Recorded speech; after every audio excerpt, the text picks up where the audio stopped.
నన్ను బలపరచు క్రీస్తు యందు నేను సమస్తము చేయగలను. దేవుడు మన పక్షమునుండగా మనకి విరోధి ఎవడు? ఆమేన్, ఆమేన్. గురించి ప్రార్థించుకోవడానికి రెడీ అవుదాం. ఎవరైనా నిన్న ఈవినింగ్ సెషన్ వినకపోతే దయచేసి వినండి, ఎవరు మిస్ అవ్వకండి. రండి వెళ్దాం. అపోస్తల కార్యాలు 13వ అధ్యాయం. అపోస్తల కార్యాలు 13వ అధ్యాయం.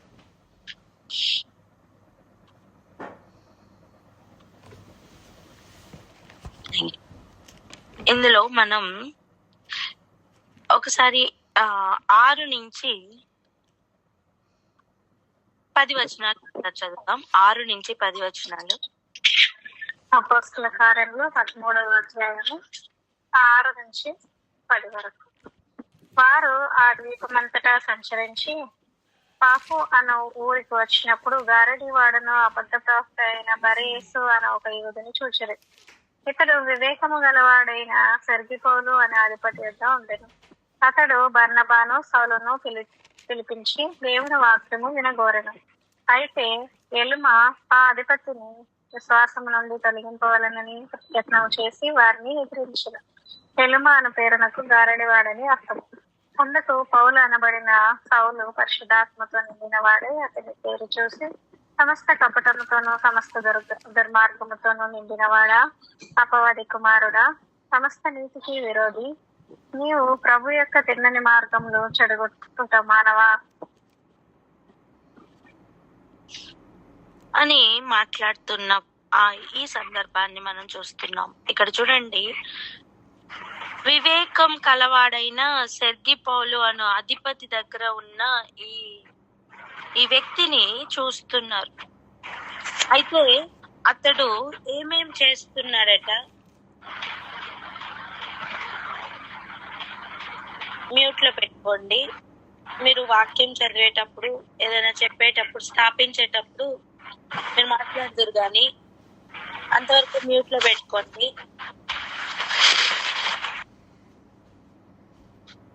Thank you. ఇక చూడండి, ఇక్కడ విషయం ఏంటి అంటే, ఈ వివేకం కలిగి వాక్యం వినాలి అనుకుంటున్న ఒక వ్యక్తి ఉంటే, ఆ వ్యక్తి చుట్టూ ఆ వివేకమును దాటి వాక్యము వినకుండా చేయాలని ప్రయత్నిస్తున్న ఎలుమ వంటి వారు ఉంటారు. అంటే మార్గం తప్పిస్తున్నవారు, తిన్నని మార్గంలో చూడకుండా అనవసరమైన మాటలు ఎక్కిస్తూ దేవుని మార్గంలో నడవకుండా ఆపుతున్న వారు ఉంటారు. నీతికి విరోధులు గనుక నీతిని దగ్గరికి రాకుండా ఆపుతున్న వారు ఉంటారు.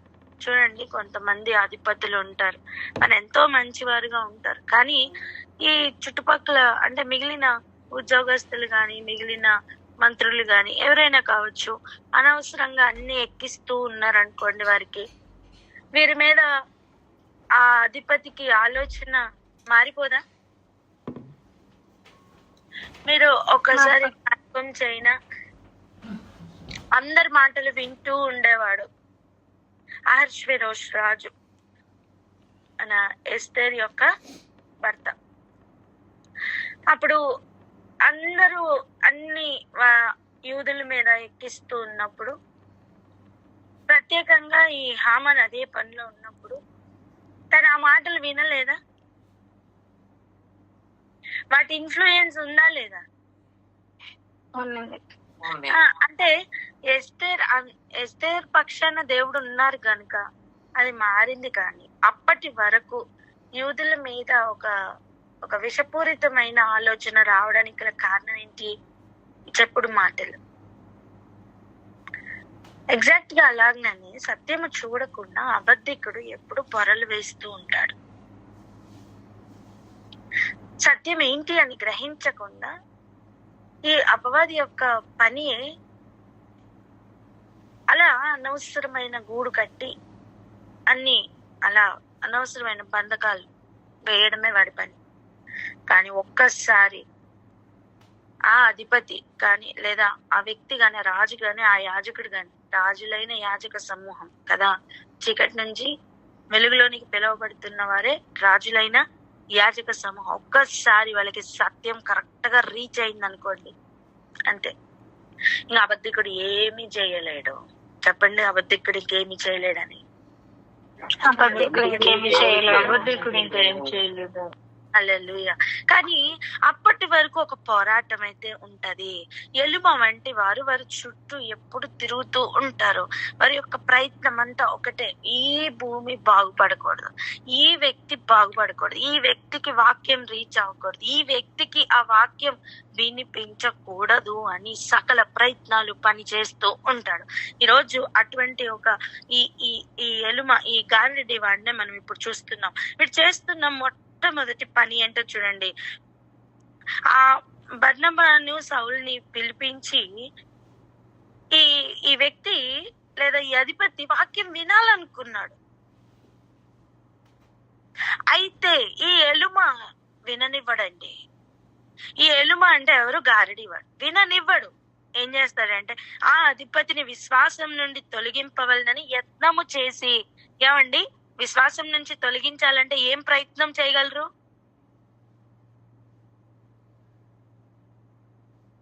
ఏం ప్రయత్నం చేయగలరు? ఏదో ఒకటి లేనిపోనివి చెప్పగలరు.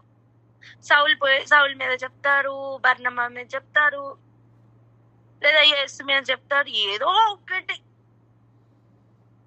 ఒకటి చెప్పగలరు. వాళ్ళకి ఏం లోపమో అది చెప్పగలరు, లేదా వాళ్ళకి ఏం లేదో అది చెప్పగలరు. ఏదో ఒకటి. ఇప్పుడు సౌలు మీద చెప్పాలంటే ఏం చెప్పగలరు ఈజీగా? యేసుతో తిరిగిన 12 మంది శిష్యుల్లో కాదు, ఇప్పుడు అపోస్తలు కాదు ఇతను, మిగిలిన వాళ్ళందరూ అపోస్తలు, ఇతను కాదు అపోస్తలు అని చెప్పొచ్చు. అవునా కాదా? పౌలు ఎక్కడికి వెళ్ళినా సరే ఎదుర్కొన్న మొట్టమొదటి పోరాటం ఇదే, 12 మంది శిష్యుల్లో ఒకడు కాదు అని. ఎన్నిసార్లు నేను అపోస్తలును అని చెప్పారు పౌలు, ఎన్నిసార్లు నేను రోమియుడను, నేను పరిసయ్యుడను, నేను గమాల్యాల దగ్గర ట్రైనింగ్ పొందా, నేను ఇలా ఇలా ఇలా అని తన గురించి ఎన్నిసార్లు చెప్పాల్సి వచ్చిందండి. చెప్పాడు, అనేక సార్లు చెప్పాడు. అలా ఏదో ఒకటి వాళ్ళ లోపల నెత్తి ఏదో రకంగా వాళ్ళ మాట వినకుండా యత్నము చేస్తారు. అటువంటి ప్రయత్నం చేయడమేమో ఇటు ఉన్న సెర్గి పౌలు మీద. ఇంకా ఇటుపక్క అంటే వాక్యం వినడానికి ఉన్న వ్యక్తికి ఏమో లేనిపోనివన్నీ చెప్పడం, అండ్ వాక్యం చెప్పడానికి వచ్చిన సౌలును ఇంకా బర్నబాను ఏ విధమైన ఆటంకంతో ఎదుర్కొంటున్నాడంటే ఎదిరిస్తున్నాడు. చెప్పండి, ఏం చేస్తున్నాడు? ఎదిరిస్తున్నాడు. ఒక పక్కనేమో వాక్యం వినాలన్న వ్యక్తికి లేనిపోనివన్నీ చెప్పి ప్రయత్నం చేస్తున్నాడు, ఆ వ్యక్తి వీళ్ళని రానివ్వకుండా. ఇంకొక పక్కనేమో వీళ్ళని ఎదిరిస్తున్నాడు, వీరు వాక్యం చెప్పడానికి వచ్చిన పౌలును బర్నబాను ఎదిరిస్తున్నాడు. వీడు ప్రయత్నాలు ఏవి ఆ రోజు ఫలించలేదు. అంటే ఈనాడు కూడా మన కాలంలో కూడా ఇటువంటి ఎలుమ వంటి గారడి వాళ్ళ యొక్క పనులు ఏవి కూడా, ఏ ప్రయత్నాలు కూడా ముందుకు సాగవు. ఆమేన్. వీళ్ళు చేయగలిగిన వీళ్ళు ఆనాడు ఈనాడు ఒకటేనండి ఆయుధం. వాడికి ఆనాడు ఈనాడు ఒకటే శైలిలో ఒకటే స్టైల్లో వెళ్తాడు. వాడికి కొత్తది ఏది రాదు. ప్రభు యొక్క తిన్నని మార్గంలో పాడు చేయడమే వీడి పని. ఎవరు విశ్వాసంలోకి రాకుండా చూసుకోవడమే వీడి పని. దానికోసం సకల ప్రయత్నాలు చేస్తాడు, అంతే. ఒకటి వాక్యం వినాలనుకున్న వానికి ఏదో ఒకటి చెవులో పడేస్తా ఉంటాడు, ఏదో ఒకటి అబద్ధం పెట్టేస్తా ఉంటాడు. వాళ్ళు అందులో బిజీ అయిపోతారు.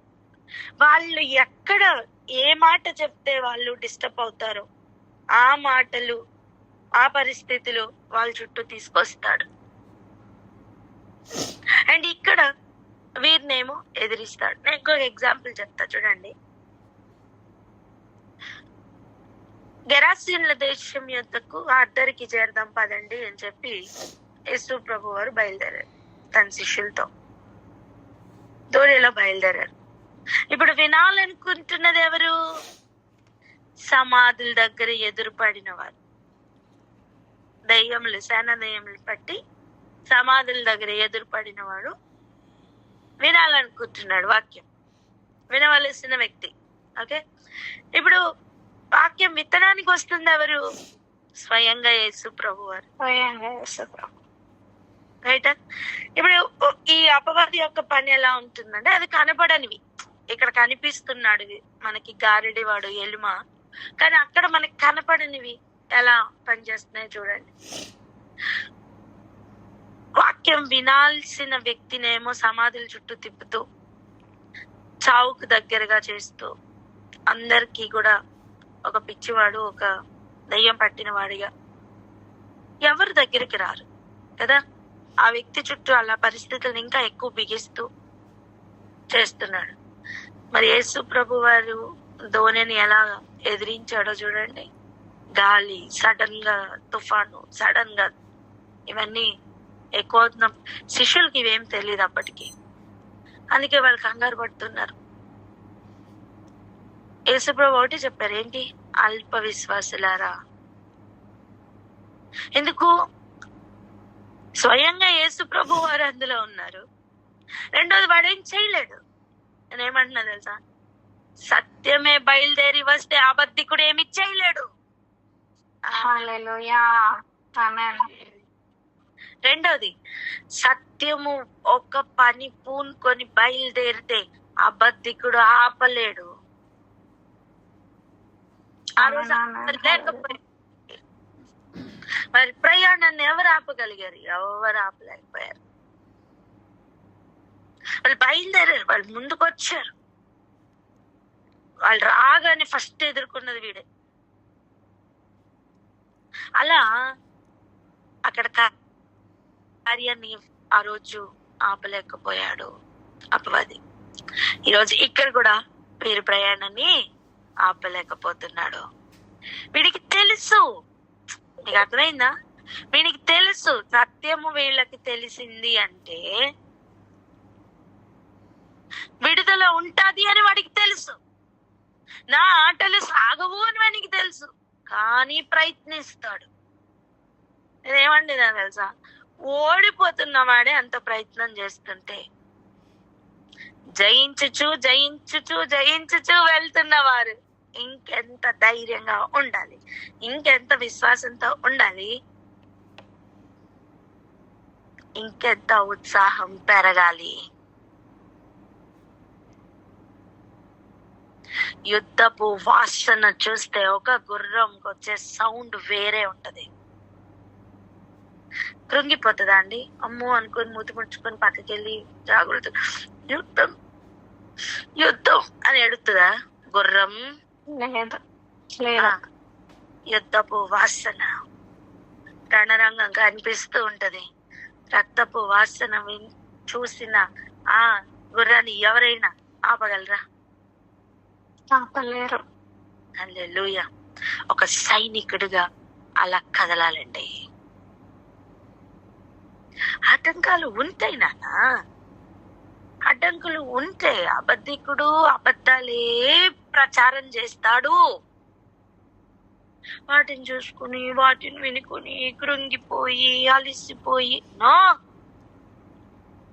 ఓడిపోతున్న అబద్ధానికే అన్ని ప్రయత్నాలు ఉంటాయి. జయిస్తామని తెలిసిన సత్యముకు ఎలా ఉండాలి? ఒకటే, నువ్వు సత్యం పక్షాన ఉన్నావా? నువ్వు సత్యం కొరకు పని చేస్తున్నావా? సత్యమే నీ జీవితమే నువ్వు కదులుతున్నావా? అయితే భయపడకు. నిన్ను ఎదిరించు వారు ఉంటారు. ఒక మాట చెప్పనా, ఒక సీక్రెట్ చెప్పనా? ఎదిరించు వారు అక్కడ ఉన్నారు అంటే ఖచ్చితంగా అక్కడ ట్రెజర్ ఉంది. ఆమేన్ చెప్పండి. నీకు ఎదిరించు వారు ఎదురు పడుతున్నారు అంటే నువ్వు గుర్తుపట్టు, అక్కడ గొప్ప ట్రెజర్ ఉందని. ఏమండి, బెల్లం లేకుండా చెవులు వస్తాయా? రావు. అక్కడ ఏదో ఫుడ్ లేకుండా చీమలు తిరుగుతాయా? లేదు. తిరగవు. అర్థమైంది? అమ్మో చీమలు ఉన్నాయని భయపడద్దు గాని, చీమలు ఉన్నాయంటే నువ్వు గుర్తుపట్టి ఇక్కడ ఖచ్చితంగా శ్రేష్టమైన ఫుడ్ ఏదో ఉంది అని. అలానే ఎదిరించు వారు నీకు కనబడుతున్నారు, వారు ముందుగా పని చేస్తున్నారు అంటే నీకు అర్థం అవ్వాలి ఇక్కడ ఖచ్చితంగా కొల్లసం ఉంది అని.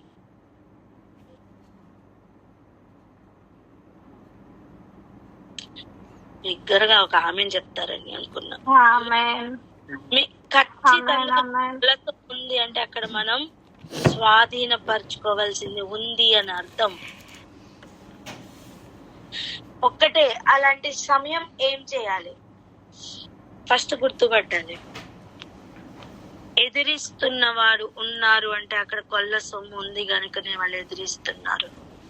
నువ్వు అది చూడకూడదని, నీ కొల్ల సొమ్మును నువ్వు చూడకూడదని వాడు ఎదిరిస్తాడు. గుర్తుపట్టు.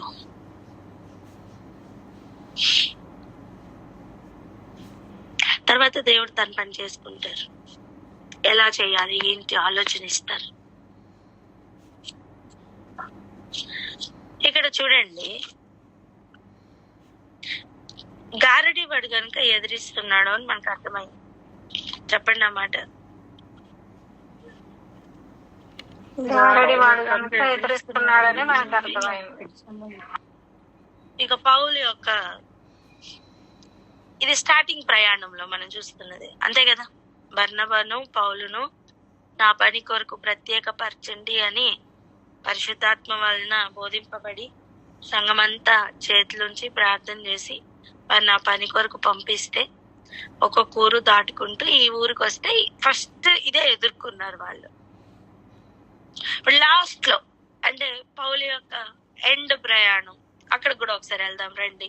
2 తిమోతి 4వ అధ్యాయం 8వ వచనం ఒకసారి చదవండి. 7-8 వచనాలు.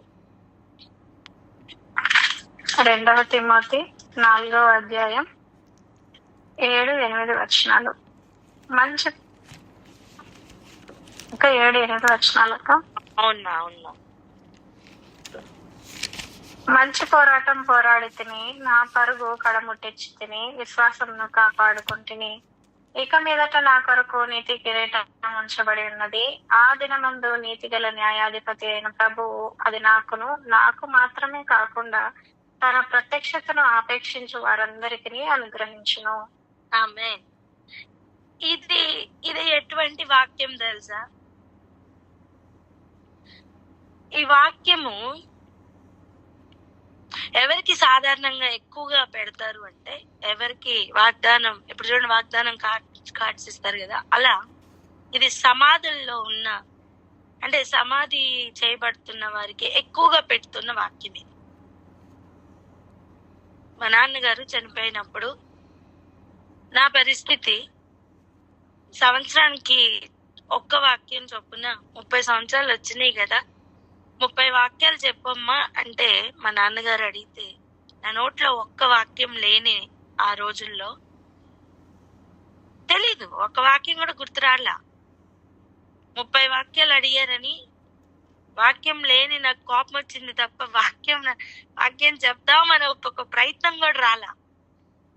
అలాంటి కాలంలో మా నాన్నగారు ఒక్క 10 రోజుల్లో చనిపోయారు. ఆ ప్రశ్న అడిగి చనిపోయినప్పుడు నాకు ఈ వాక్యం నిజంగా తెలియదు. కానీ ఆ సమాధి చేస్తున్న సమయం ఒక పాస్టర్ అన్నయ్య ఈ వాక్యం చూపించి ఇది పెట్టాలనుకుంటున్నానమ్మా చూడు అంటే ఆ రోజు ఫస్ట్ టైం ఈ వాక్యం చదువుతున్నాను నేను. అంటే మా నాన్నగారి సమాధి మీద పెట్టడానికి ఈ వాక్యం చదువుతున్నాను నేను. చాలా బాగా అనిపించింది. అవును కదా, ఇలాగనే బ్రతికారు మా నాన్నగారు అన్న ఫీలింగ్ లోపల నాకు వచ్చింది. కానీ తర్వాత చూసాను ప్రతి సమాధి మీద ఇదే వాక్యం ఉంది. అంటే చనిపోవడానికి ఉన్న వారికి లేదా చనిపోతున్న వారికి ఎక్కువగా పెడుతున్న వాక్యం అని అప్పుడు నాకు అర్థమైంది. మీరు మళ్ళీ చదవండి ఒకసారి. మంచి పోరాటం పోరాడి తిని నా పరుగు కడముట్టించి తిని అంటే ఏంటి? నా పరుగుని ఎండ్ చేస్తున్నా ముగించాను, విశ్వాసమును కాపాడుకుంటుని. ఈ ప్రయాణం మొత్తం ఏం చేశా? విశ్వాసాన్ని ఇప్పుడు చెప్పండి, ఇప్పుడు ఈ పరిస్థితి అంతా ఒకసారి ఆలోచిస్తే పౌలు గారు కూడా ఎండ్ టైంకి వచ్చినట్టు అనిపిస్తుందా లేదా? అనిపిస్తుంది. చూడండి 6వ వచనంలోనే రాశాడు, నేను వెడలిపోవు కాలము సమీపమై ఉన్నది, నేను ఇప్పుడే పానార్పణంగా పోయబడుచున్నాను, నేను వెడలిపోవు కాలము సమీపమై ఉన్నది అంటే నేను చనిపోతానని నాకు అర్థమైంది. నేను మంచి పోరాటం పోరాడాను, నా జీవితంలో దేవుడు నన్ను ఎన్నుకున్న పని కొరకు నేను నిలబడ్డాను, నా పరుగును నేను కడముట్టించాను, ముందున్న పరుగును ఓపికతో పరిగెడదాం అని చెప్పిన అదే పౌలు ఇప్పుడు నా పరుగును కడముట్టించాను అని చెప్తున్న లెవెల్ ఇది. ఇటువంటి సమయం తను ఒక మాట చెప్తున్నాడు ఏంటంటే, ఇప్పుడు చదవండి 14-15 వచనాలు. 2 తిమోతి 4వ అధ్యాయము 14-15 వచనాలు. అలెగ్జాండరు అను కంచరివాడు నాకు చాలా కీడు చేసెను, అతని క్రియల చొప్పున ప్రభు అతనికి ప్రతిఫలం ఇచ్చును. అతని విషయమై నీవును జాగ్రత్తగా ఉండుము, అతడు మా మాటలను బహుగా ఎదిరించను. స్తోత్రం. ఏం చేశాడట? బహుగా ఎదిరించాడట.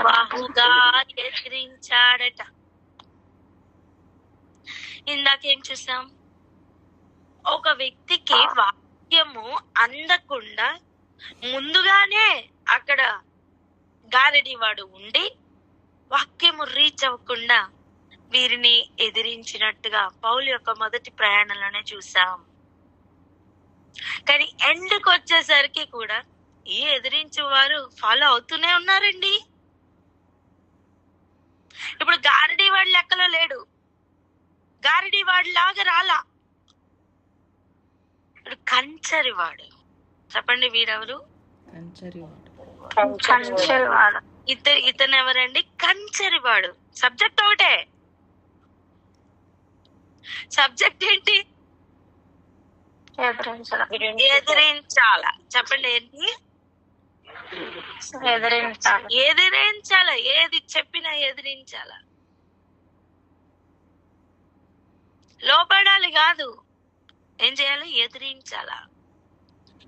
సహకరించాలా కాదు, ఎదిరించాలా. గారడి వాడి దగ్గర నుంచి కంచరి వాడి వరకు ఎవరు ఆపలేకపోయారు ఆ పరుగుని. ఆమేన్. గారడి వాడి దగ్గర నుంచి కంచరి వాడి వరకు ఎవరు విశ్వాసంను డిస్టర్బ్ చేయలేకపోయారు. విశ్వాసమును కాపాడుకొని లెవెల్ చూడండి.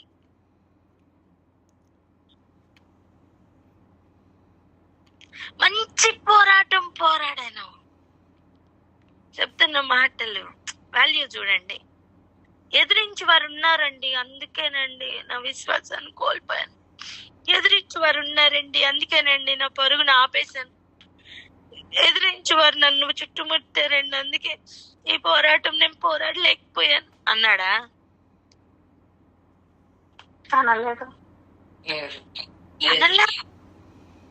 మంచి ఫేవరబుల్ కండిషన్స్ లో పనిచేశాడండి. మన లెక్కల్లో చెప్పుకోవాలంటే సూటు బూటు వేసుకొని, మంచి బార్గెట్స్ పెట్టుకొని, బౌన్సర్స్ పెట్టుకొని, ముందు వెనక నలుగురు, వెనక ముందు ఒక నలుగురు, వెనకాతలో ఒక నలుగురు నడుస్తుంటే ఈ అయ్యగారు ముందెళ్ళి, అబ్బా అలాంటి పరిచర్య కాదు ఇది. స్టేజ్ల మీద మాత్రమే స్టేజ్ షో చేస్తున్న పరిచర్య కాదు ఇది. ఎక్కడ చూసిన పోరాటం. అరే వాక్యం విత్తుదామని వెళ్తే అక్కడ పోరాటం. అయితే అక్కడ బీడు భూమి ఉంటది. సరే దున్ని మంచిగా విత్తనం వేద్దాం కదా అంటే ఆ విత్తనం ఎత్తుకుపోవడానికి సకల ప్రయత్నాలు చేస్తున్న అపవాది పక్కనే ఉంటాడు. అవతల వ్యక్తికి గ్రహింపు రాకుండా చేయడానికి ఎదిరించేవారు ఇంకో పక్కన. ఆ హృదయం దున్నబడకుండా వానికి ఏవో ఒకటి కల్పించి చెప్పేసి వాడి ఆలోచనలన్నీ మార్చేసి అప్పవాది ఎన్ని రకాలుగా పనిచేస్తున్నాడో చూడండి. అయినా పౌలు యొక్క అనుభవం, మంచి పోరాటం పోరాడా. హల్లెలూయా. వెళ్ళిన పని కంప్లీట్ చేసుకుని వచ్చా, నా పరుగు కడముట్టించా. ఎవ్రీ ఏరియాలో పౌలు యొక్క అనుభవం అదే. వాక్యపు విత్తనం పట్టుకుని వెళ్ళాడా, విత్తి రావాల్సిందే. ఆమెన్. ఆ ఛాలెంజే వేరు, ఆ పరుగే వేరు, ఆ ఛాలెంజే వేరు. పట్టణాలు పట్టణాలు, దేశాలు దేశాలు సువార్త పట్టుకుని వెళ్ళాడండి.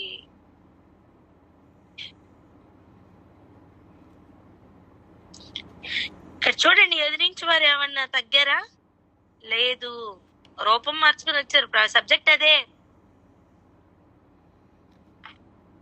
ఏంటండి, ఏంటి చెప్పండి, ఇలా చెప్పండి. రూపం మార్చుకుని వచ్చాడు, రూపం మార్చుకొని వచ్చాడు. సబ్జెక్ట్ అదే అని చెప్పండి. సబ్జెక్ట్ అదే.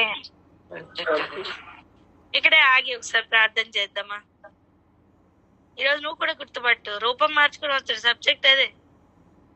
అలా బాధ అంతా ఒకటే. ఎందుకు ఎదిరిస్తారంటే నువ్వు కదలకూడదని, నువ్వు మంచి పోరాటం పోరాడకూడదని, నీ పరుగు అక్కడ ఆగిపోవాలని, నువ్వు ఏదో రకంగా డిస్టర్బ్ అవ్వాలని సకల ప్రయత్నాలు చేస్తాడు. వాడు విఫలుడండి. గుర్తుపట్టు, ప్రార్థన చేద్దాం. ఇక్కడే ఆగి ప్రార్థన చేద్దాం. ఒకసారి ప్రార్థన చేయండి ఎవరైనా. మహోన్నత పరిశుద్ధుల తండ్రి, స్తుతి స్తోత్రం స్తోత్రం స్తోత్రం స్తోత్రములు తండ్రి. వందనాలు ప్రభా. నాయన నీకే స్తోత్రం. అవును రచేవాడు రూపం మార్చుకుని వస్తాడు, కానీ ఆయన సబ్జెక్ట్ మాత్రము సేమ్. ఏంటి అంటే ఎదిరించే వారే ఉంటారని. వాక్యమును విత్తుతున్న వారు వచ్చినప్పుడు వారిని బహుగా ఎదిరించేటువంటి వారుగా ఉంటారు. విశ్వాసం నుంచి తొలగించేటువంటి ఆ యొక్క ఎలుమలు పని చేస్తూ ఉంటారని మరి సెలవిచ్చి ఉన్నారు ప్రభా. మీకు వందనాలు. అవును తండ్రి, ఇటుది మేము గుర్తుపట్టుటకు మాకు కన్నులు తెరచి నాయన ఈ దినమున మాకు వాక్యంలో నుంచి మీరు మాట్లాడినందుకు వందనాలు. నాయన మేము కదలకూడదని, నాయన తండ్రి మేము విశ్వాసంలో నుంచి తొలగిపోవాలని సకల ప్రయత్నాలు చేస్తున్నటువంటి ప్రతి అపవాది తంత్రంను లయపరిచి వారిని బట్టబయలు చేసినందుకు వందనాలు చెల్లించుకొచ్చున్నామయ్యా. ఆయన మొట్టమొదటిగా పౌలు ప్రయాణంలో ఎలుమలాగా వచ్చినటువంటి గారడి వారు ఆయన నా తండ్రి ప్రభా అక్కడ పౌలును బర్నబాలు ఎదురిస్తున్నగా చూస్తున్నాం. ఇక్కడ చివరిగా తన పోరాటంలో పోరాడి కడముట్టిస్తున్న ఆ సమయంలో కూడా కంచెరి వాడు బహుగా ఎదిరించను అనే వాక్యము ద్వారా మాతో మాట్లాడి ఉన్నారు ప్రభా. మీకు వందనాలు. అవున తండ్రి, ఇటుది మేము గ్రహించుకున్నటకు మీరు కృపనిచ్చారు. వందనాలు. ఇటు వాటిని మేము గుర్తుపట్టుటకు విశేషమైన కృపను మాకు అనుగ్రహించమని ప్రార్థిస్తున్నామయ్యా. నాయన మేమును నా తండ్రి ప్రభా ఆయన మంచి పోరాటం పోరాడి నాయన తండ్రి ప్రభా నా విశ్వాసం కాపాడుకొని మా పరుగును కూడా మేము క్రీస్తులో కడముట్టించుటకు విశేషమైన కృపను మాకు అందరికీ దయచేసి మమ్మల్ని నిలబెట్టమని ప్రార్థిస్తున్నాం తండ్రి. ఆమేన్. ఇంకొక ఏరియాకి వెళ్దాం రండి. మొదటి సమూయేలు గ్రంథం 17వ అధ్యాయం. మొదటి సమూయేలు గ్రంథం 17వ అధ్యాయానికి వెళ్దాం.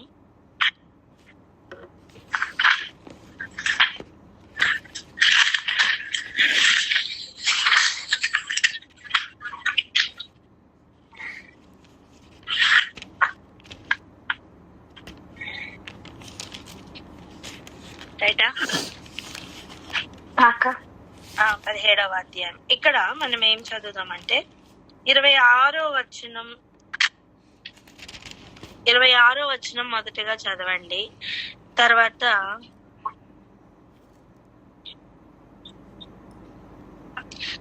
33 నుంచి 35 వరకు చదువుదాం.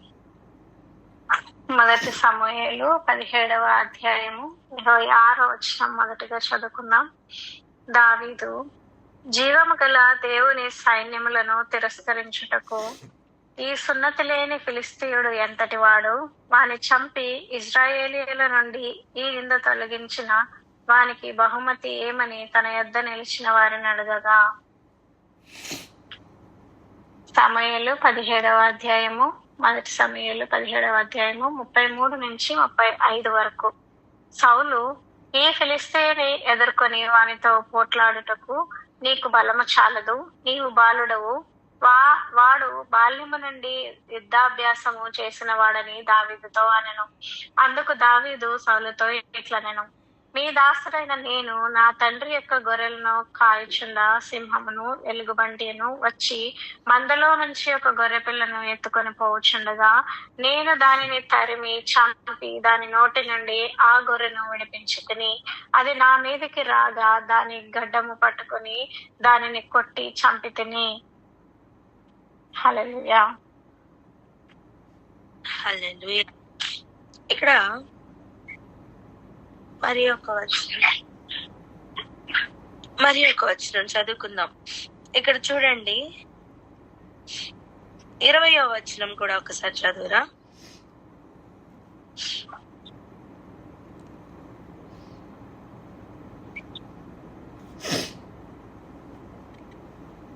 నాకు వినిపించలేదు. నాకు 20వ వచనం కూడా ఒకసారి చదువు. 20వ వచనం, మొదటి సమూయేలు 17వ అధ్యాయం 20వ వచనం. దావీదు ఉదయమున లేచి ఒక కాపరికి గొర్రెలను తీసుకుని యెష్షయి తనకిచ్చినటువంటి ఆజ్ఞ చొప్పున ప్రయాణమైపోయెను. అయితే అతడు కందకమునకు వచ్చినప్పుడు వారును వీరును పంక్తులుగా తీరి జయము జయము అని అర్చుచు యుద్ధమునకు సాగుచుండిరి. ఒక యుద్ధం అక్కడ జరుగుతూ ఉన్నది. యుద్ధం చూడటానికి వచ్చినప్పుడు అక్కడ ఉన్న పరిస్థితిలో జయం జయం అంటూ అరుస్తూ యుద్ధంకు వెళ్తున్న ఒక సైన్యంను చూస్తున్నాడు. సైన్యమునకు ఎదురయ్యి ఇశ్రాయేలీయులను ఫిలిస్తీయులను యుద్ధ సన్నద్ధులై బయలుదేరుచుండిరి. ఎలా ఉందండి అక్కడ పరిస్థితి? ఒక రణరంగం, అంటే యుద్ధ భూమి. అటు సైన్యం ఇటు సైన్యం ఎదురయ్యి, అంటే ఎదురెదురుండి వెళ్తున్నారు. దావీదు అప్పుడు తాను తెచ్చిన వస్తువులను సామాగ్రిని కనిపెట్టు వాని వశం చేసి పరిగెత్తుకుని సైన్యంలో చొచ్చి కుశల ప్రశ్నలు తన సహోదరులను అడిగారు. అంటే అక్కడ ఉన్న సైన్యమును లోపలికి వెళ్ళి తన సహోదరుల్ని కనిపెట్టి ఎలా ఉన్నారు, ఏంటి పరిస్థితి ఏంటి అని అడుగుతున్నాడు. ఈ లోపల ఇలా ఉంటుండగా ఆ ఎదురుగా ఉన్న ఇటు నుంచి ఉన్న ఒక సైన్యం, అట్నుంచి ఎదురైన ఒక సైన్యంలో నుంచి ఒకడు వచ్చాడు. చూడండి 23. అతడు వారితో మాట్లాడుచుండగా గాతు ఫిలిస్తీయుడైన గొల్యాతు అనే శూరుడు ఫిలిస్తీయుల సైన్యంలో నుండి వచ్చి పై చెప్పిన మాటలు చొప్పున పలుకగా దావీదు వినెను. ఎటువంటి మాటలు పలుకుతూ ఉన్నాడంటే, అసలు ఈ గొల్యాతు ఎలాంటి మాటలు పలుకుతున్నాడంటే, లిటరల్ గా దేవునిని అవమానిస్తున్నాడు, అటు ఇశ్రాయేలీయుల్ని అవమానిస్తున్న ఒక అనుభవం. అసలు ఎలా ఫిలిస్తీయుడైన ఈ గొల్యాతు మాట్లాడుతున్నాడో చూద్దాం రండి.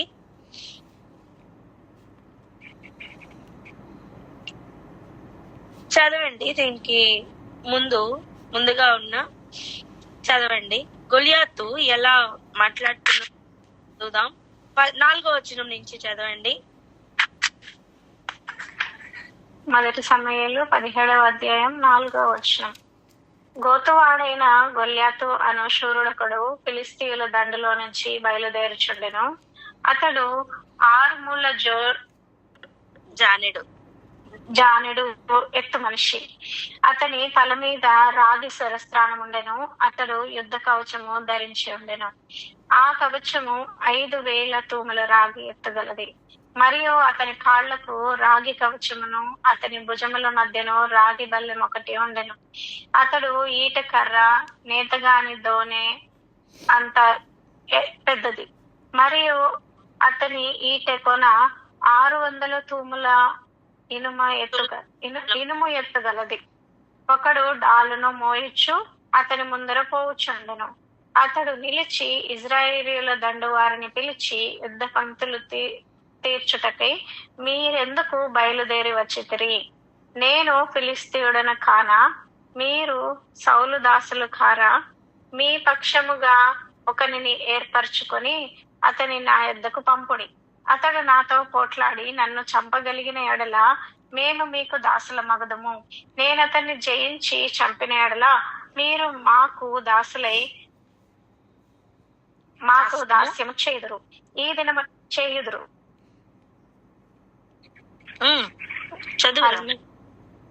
ఈ దినమున నేను ఇజ్రాయేలీయుల సైన్యములను తిరస్కరించుచున్నాను. ఒకని నియమించిన ఎడల వాడును ఆ ఫిలిస్తీయుడు చెప్పుచూ వచ్చెను. సౌలును ఇజ్రాయేలీయులందరూ ఆ ఫిలిస్తీయుని మాటలు వినినప్పుడు బహుభీతులైరి. ఇలా మాట్లాడుతూ ఉన్నాడు. ఎలా మాట్లాడుతున్నాడు? తన మొత్తం ఎత్తు, తన యొక్క స్టైల్ మొత్తం అంతా చూడండి ఎలా ఉన్నాడు, అసలు ఎలా సిద్ధపడి వచ్చాడు. యుద్ధం కొరకు తను ధరించినవన్నీ కూడా ఇక్కడ మొత్తం చెప్పారు. అంటే ఇంత గొప్పగా తను బయలుదేరి వచ్చినట్టుగా మనకి తెలుసు. ఇది అందరికీ తెలిసిన స్టోరీ, అందుకే తను ఎక్కువగా మనం ఏమి చూడట్లేదు. కానీ తను పలుకుతున్న మాటలు చూడండి. నేను ఇశ్రాయేలీల సైన్యములను తిరస్కరించుచున్నాను. ఆ ఎదిరిస్తున్న లెవెల్ నేను చూపిస్తున్నా. వీళ్ళందరితో యుద్ధం చేయను అంటున్నాడు. ఎంత చీప్ గా చూస్తున్నాడో వాళ్ళని. ఒక్కరిని నియమించండి, వాడు నేను పోట్లాడతాం. ఒకవేళ నేను ఓడిపోతే మేమందరం మీకు దాసులు అవుతాం. ఒకవేళ మీరు ఓడిపోతే, అంటే ఆ వ్యక్తి ఓడిపోతే మీరందరూ మాకు దాసులు అవ్వాలి అని ఇంత ఎత్తుగా ఇంత ఇదిగా వచ్చి మాట్లాడుతుంటే ఫస్ట్ ఇశ్రాయేలీలు భీతులైరి అంట. అంటే ఏంటి? ఏం చెడిపోయారు? ధైర్యం చెడిపోతున్నారు. మొట్టమొదటిగా ధైర్యం కోల్పోవాలని అపవాది అయిన వాడు ప్రయత్నం చేస్తాడు. నేను ఎదిరిస్తున్నప్పుడు బెదిరిపోవద్దు. చెప్పండి అన్నమాట. ఎదిరిస్తున్నప్పుడు బెదిరిపోవద్దు. ఈ యుద్ధం అలాగే ఉంటది. నీకంటే వాళ్ళు బలంగా కనిపిస్తారు, నీకంటే ఎక్కువ మందిలా కనిపిస్తారు, నీకంటే ముందే వెళ్ళిపోయి చెడ్డ మాటలన్నీ చెప్పేస్తా ఉంటారు, ఇలాగనే కనిపిస్తారు. వాళ్ళకి ఎదురుగా మనం ఏం చెయ్యలేమా అన్నట్లుగా అనిపిస్తుంది.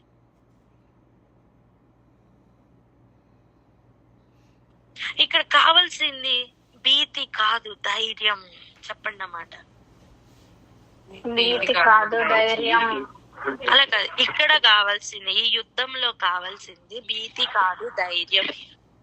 ఈ యుద్ధంలో కావాల్సింది భీతి కాదు, ధైర్యం. ఇలా పలుకుతూ ఉన్నప్పుడు ఈ యెషై కుమారుడైన దావీదు, కనిష్ఠుడైన ఈ దావీదు అన్నలు ఎలా ఉన్నారో చూడటానికని బయలుదేరి వచ్చాడట. అది ఇక్కడ పరిస్థితి. సో ఇవే మాటలు బయటికి మరలా చెప్తూ ఉండడం వింటూ ఉన్నాడు. దావీదుకు కోపం వస్తుంది. ఎందుకు కోపం? రోషం, దేవుని బట్టి రోషం. అంటున్నాడు, జీవము గల దేవుని సైన్యములను తిరస్కరించుటకు ఈ సున్నతి లేని ఫిలిస్తీయుడు ఎంతటి వాడు. 26వ వచనం అందుకే మొదటిగా చదివాం మనం. అక్కడికి వెళ్దాం రండి. ఏమంటున్నాడు? జీవం గల దేవుని సైన్యములను తిరస్కరించుటకు ఈ సున్నతి లేని ఫిలిస్తీయుడు ఎంతటి వాడు. అప్పుడు ఇప్పుడు ఒకటే స్టైల్ అండి. జీవము గల దేవుని సైన్యమును తిరస్కరించడమే అపవాది మొదటి పని. అంటాను, ఎదిరించడమే వాడి పని.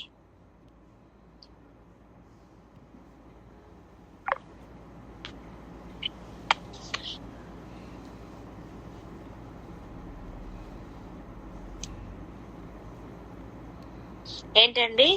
ఎదిరించడమే వాడి పని అని చెప్తాం. ఎదిరించడమే వాడి పని. ఒక్క నిమిషం. హల్లెలూయా. సో జీవం గల దేవుని సైన్యమును ఎదిరించడమే వాడి పని. ఇలా ఉంటుండగా మనకి తెలుసు కదా, దావీదు వచ్చి నేను యుద్ధం చేస్తానని చెప్తున్న విధానం ఎలా ఉందో. అందులో తను మాట్లాడిన ఒక మాట దగ్గరికి డైరెక్ట్ గా వెళ్ళిపోదాం. చూడండి, 35 నుండి నేను చదువుతున్నాను. 34 నుంచి చదువుతున్నాను. చూడండి, మీ దాసుడినైన నేను, అంటే దావీదు, అందుకు దావీదు సౌలుతో ఇట్లా నేను. ఎందుకు సౌలు ఏమంటున్నాడంటే, అది కూడా చదవాలి మనం. 31 నుంచి చదువుతున్నాను. చూడండి, దావీదు చెప్పిన మాటలు నలుగురికి తెలియగా జనులు ఆ సంగతిని సౌలుతో తెలియచెప్పిరి గనుక అతడు దావీదును పిలువనంపించెను. ఈ ఫిలిస్తీన్ బట్టి ఎవరి మనస్సును కృంగ నిమిత్తము లేదు. మొదటిగా దావీదు పలుకుతున్న మాట ఏంటి? ధైర్యం వచ్చే మాట. కృంగిపోవద్దు అంటున్నాడు. చెప్పండి అన్నమాట. కృంగిపోవద్దు. ఏం చెయ్యొద్దండి? కృంగిపోవద్దు. మీ దాసుడనైన నేను వానితో పోట్లాడుదును. ఏం చేస్తా? నేను పోట్లాడతాను. నేను పోట్లాడతా. చెప్పండి అన్నమాట. నేను పోట్లాడతా. హల్లెలూయా. అక్కడ ఉన్న వారందరికీ ధైర్యం చెప్తున్నాడు, నేను పోట్లాడతాను అని ముందుకు వస్తున్నాడు. సౌలు అంటున్నాడు, అందుకని ఈ ఫిలిస్తీని ఎదుర్కొని వానితో పోట్లాడుటకు నీకు బలము చాలదు అట. కమాన్, అర్థమవుతుందా నీకు? ఎవరు చెప్తున్నారండి? సౌలు, నియమింపబడిన సౌలు, యుద్ధము చేయడానికే నియమింపబడిన సౌలు రాజండి. ఎదిరిస్తున్న వారికి బెదిరిపోయిన సౌలు అని చెప్పండి. ఎదిరిస్తున్న వాడికి బెదిరిపోయిన సౌలు. తిరస్కరిస్తున్న వానికి బెదిరిపోయిన సౌలు చెప్తున్నాడు, నీకు బలం చాలదయ్యా. ఇంకా చెప్తున్న మాట ఏంటో తెలుసా? నీవు బాలుడవు, వాడు బాల్యము నుండి యుద్ధాభ్యాసము చేసిన వాడు అని దావీదుతో నేను. అంటే ఏంటి? నువ్వు జస్ట్ బాలుడవే, నీకు బలం చాలదయ్యా. అవతల వాడేమో చిన్నప్పటి నుంచి ఇదే పనిలో ఉన్నాడు. నేనేమన్నా తెలుసా? దావీదు అన్న స్టైల్ ఏంటో తెలుసా? లేదా దావీదుకున్న క్లారిటీ ఏంటో తెలుసా? వాడు చిన్నప్పటి నుంచే కాదు, వాడు ముందు నుంచి ఉన్న ప్రయత్నం అదే. అసలు వాడి స్ట్రాటజీ మొత్తం నాకు తెలుసు. ఏ బాలున్నే కావచ్చు, కానీ నా జీవం కలిగిన దేవుడు ఆది అంతమైనే. ఆయన కంటే ముందు ఏది లేదు. అవతల వ్యక్తి స్ట్రాటజీ నాకు తెలుసు. ఆ స్ట్రాటజీ గురించే చెప్తున్నాడు. చూడండి, 34వ వచనం, మీ దాసుడైన నేను నా తండ్రి యొక్క గొర్రెలను కాయిచుండా సింహమును ఎలుగుబంటిను వచ్చి మందలో నుండి ఒక గొర్రె పిల్లను ఎత్తుకొని పోచుండగా నేను దానిని తరిమి చంపి దాని నోటి నుండి ఆ గొర్రెను విడిపించి తిని. ఏమండి, అది మీదకొస్తే దాన్ని చంపాడా?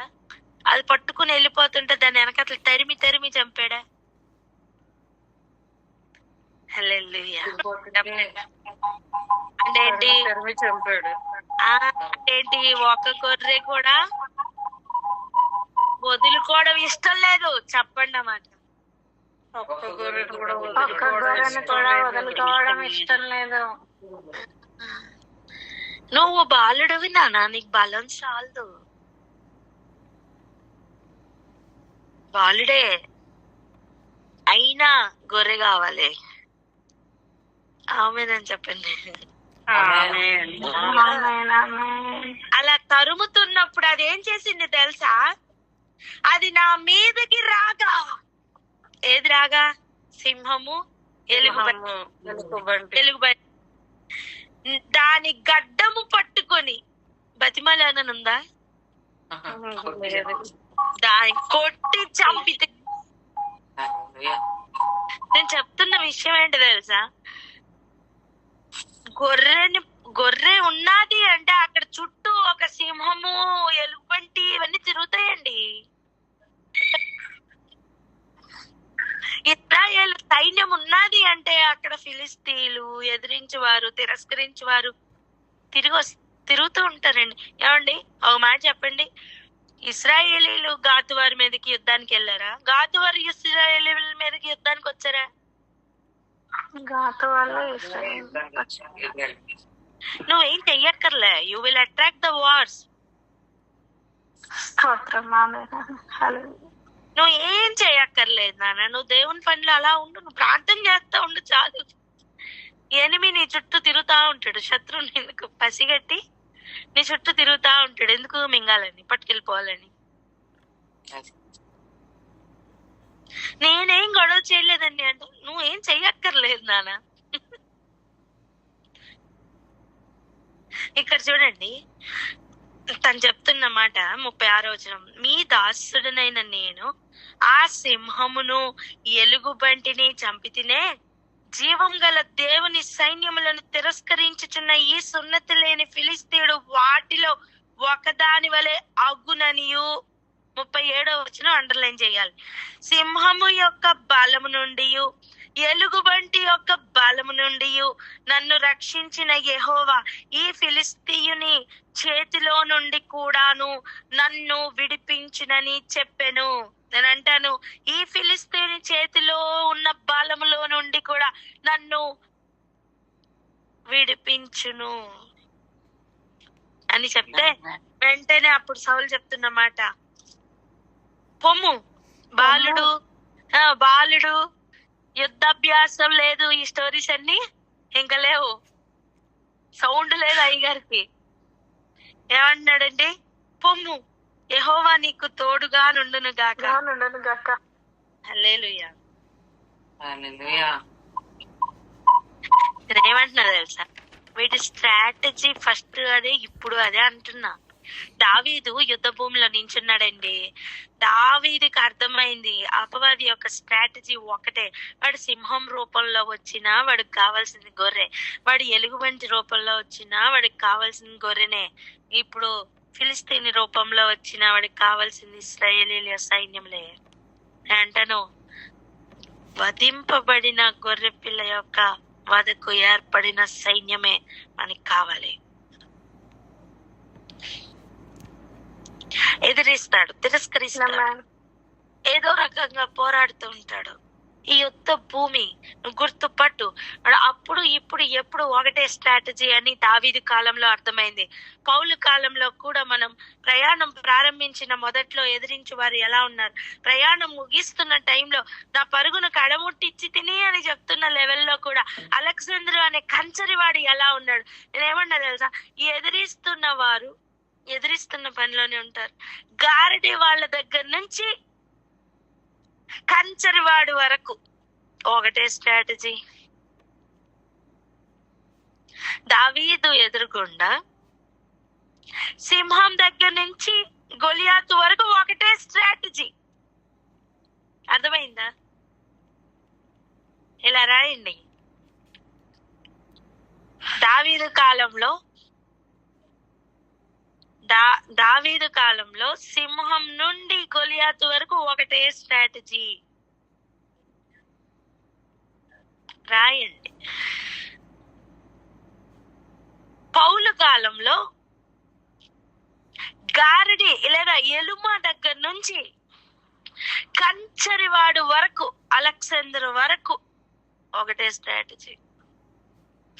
అక్కడ తిరస్కరించడం, ఇక్కడ ఎదిరించడం, అంతే. రెండు ఒకటే, సేమ్. ఇక్కడ వాక్యం వినకుండా చేయడం, వీరిని ఎదిరించడం వీళ్ళ స్ట్రాటజీ.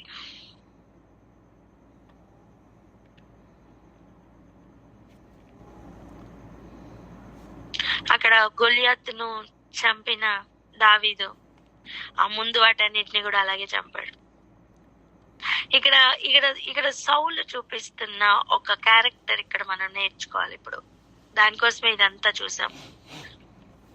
రండి వెళ్దాం 2వ తిమోతి 4వ అధ్యాయం. ఈ కంచరి వాడిని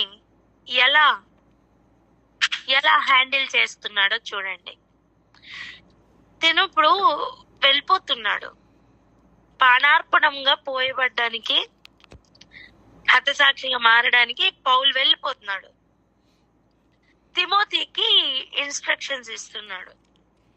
ఏమని చెప్తున్నాడు చూడండి. అతని విషయమై నీవును జాగ్రత్తగా ఉండుము. అయ్యా, నన్ను ఎదిరించాడు, నేను జాగ్రత్తగానే ఉన్నాను, నువ్వు కూడా జాగ్రత్తగానే ఉండు. అదే ఒక ఎలుమ వలె గారడి వాడి వలె వస్తే అక్కడ ఇచ్చిన ట్రీట్మెంట్ ఇచ్చేవాడు. ఇక్కడ దండులో ఉండి పనిచేస్తున్నాడు అలెగ్జాండర్. అతడు మా మాటలను బహుగా ఎదిరించాను. 16వ వచనం చూడండి. నేను మొదట సమాధానం చెప్పినప్పుడు ఎవడును నా పక్షంగా నిలవలేదు. అందరూ నన్ను విడిచిపోయిరి. ఇది వారికి నేరముగా ఎంచబడకుండును గాక. ఇంకా చూడండి 17వ వచనం. అయితే నా ద్వారా సువార్త పూర్ణముగా ప్రకటింపబడు నిమిత్తమును అన్యజనులందరూ దాని విను నిమిత్తమును ప్రభువు నా పక్కన నిలిచి నన్ను బలపరచును గనుక నేను సింహము నోట నుండి తప్పింపబడి తిని.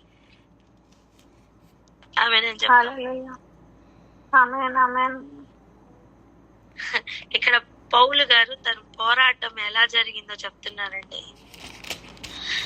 నేను మొదట సమాధానం చెప్పినప్పుడు నా పక్షముగా నిలవబడ్డానికి ఎవరు లేరు, నన్ను అందరూ విడిచి వెళ్ళిపోయారు.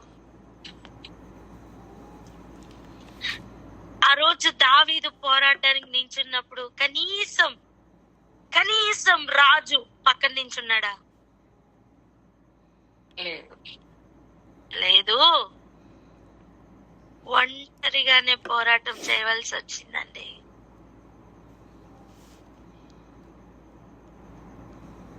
మీలో ఒక్కడు 1000 మంది, ఇద్దరైతే 10,000 మంది, ఒకరికొకరు నించుంటే శత్రువు ఎంతగా ఓడిపోతాడో తెలుసా? ఆ రోజు పౌలు ఎదుర్కొన్న ప్రయాణం అండి. పౌలు ఎదుర్కొన్న పరిస్థితులు చూడండి. ఎదిరించు వానికి సమాధానం చెప్పాడు, ఏం విడిచిపెట్ల. అక్కడ యుద్ధం చేస్తున్నాడండి, పోరాటం ఉంది, పరుగుంది, అన్నిటినీ కూడా సమర్థవంతంగానే ఎదుర్కొంటున్నాడు. కానీ తన పక్షంగా నిలవడానికి ఎవరు లేరట. అందరూ నన్ను విడిచి వెళ్ళిపోయారంటున్నాడు. కానీ అక్కడ కూడా ఒక ప్రార్థన ఏంటి? ఇది వారికి నేరంగా ఎంచబడకుండును గాక.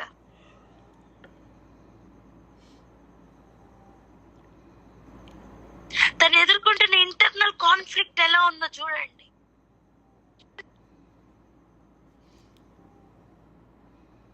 ఎదిరిస్తున్న వారిని బెదిరిపోకుండా మరలా ఎదిరించడం, సమాధానం చెప్పడం ఒక ఎత్తు అయితే,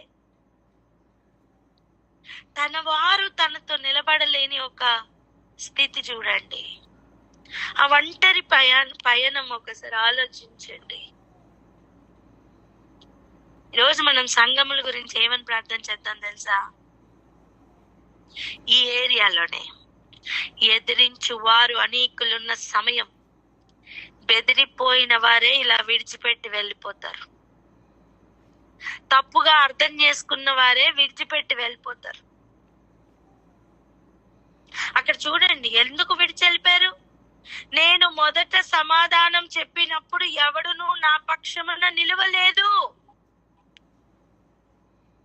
ఈ అంత్య దినాల్లో దేవుడు మనకి దావీదు కాలం ఒకటి, సౌలు కాలం ఒకటి, లేదా పౌలు కాలం ఒకటి చూపించి ఈ స్ట్రాటజీ మొత్తం ఎందుకు నేర్పిస్తున్నారు? నీ కాలం, నా కాలంలో కూడా ఇలాగనే ఉంటది. ఎదిరించు వారు ఇలాగనే వస్తారు. ఆ రోజు ఒక సింహం, ఒక ఎలుగుబంటి, ఒక గొలియాతు, ఒక బ్యాచ్. ఈ రోజు సౌలు కాలంకి వచ్చేసరికి, లేదా పౌలు కాలంకి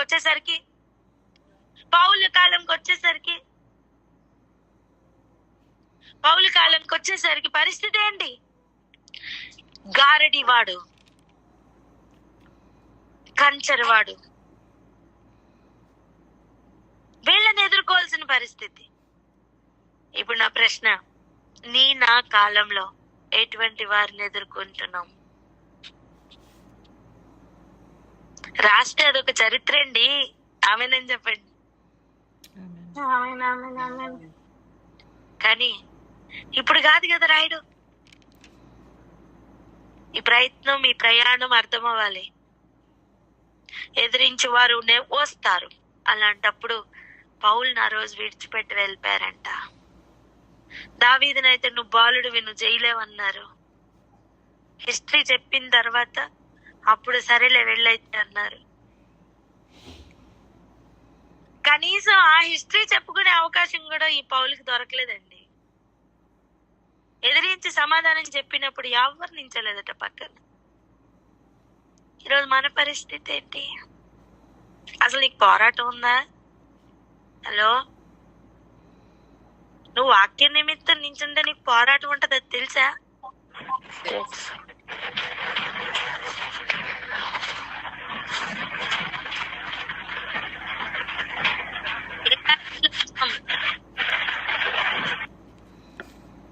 ఎలా ఉంది పరిస్థితి? ఎదిరించు వారు అనేకులు ఉన్నారా? భయపడకు.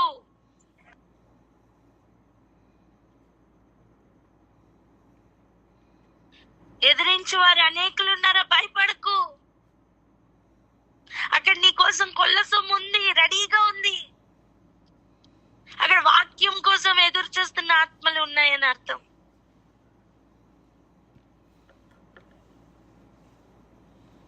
పేతురు ఒక్కడు లేచి నిలబడుతుంటే తనతో నిల్చున్న వారు అనేకులు ఆ రోజు ఉన్నారు. పౌలు కూడా నించున్నప్పుడు తనతో నించున్న వారు ఉంటే చాలా బాగుండేది అంటున్నాను నేను. ఈరోజు సంఘముల గురించి ప్రార్థించాల్సిన అవసరం ఉందా లేదా? చాలా ఉందని చెప్పండి. చాలా ఉంది, చాలా ఉంది. ఇలా పౌలు వలె, ఇలా దావీదు వలె నిలబడుతున్న ఒకరు ఉంటే వారికి తోడుగా నిలబడాలి. ఆమేన్. మంచి సపోర్టింగ్ టీమ్ గా నిలబడాలండి.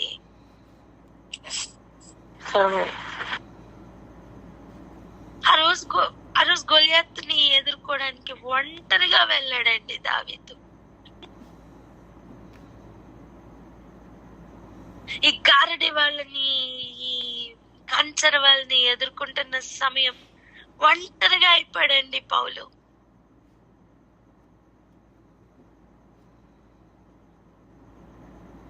ఈరోజు సంఘం యొక్క కాపర్లు నిజంగా ఎంత పోరాటంలో ఉంటున్నారో తెలుసా?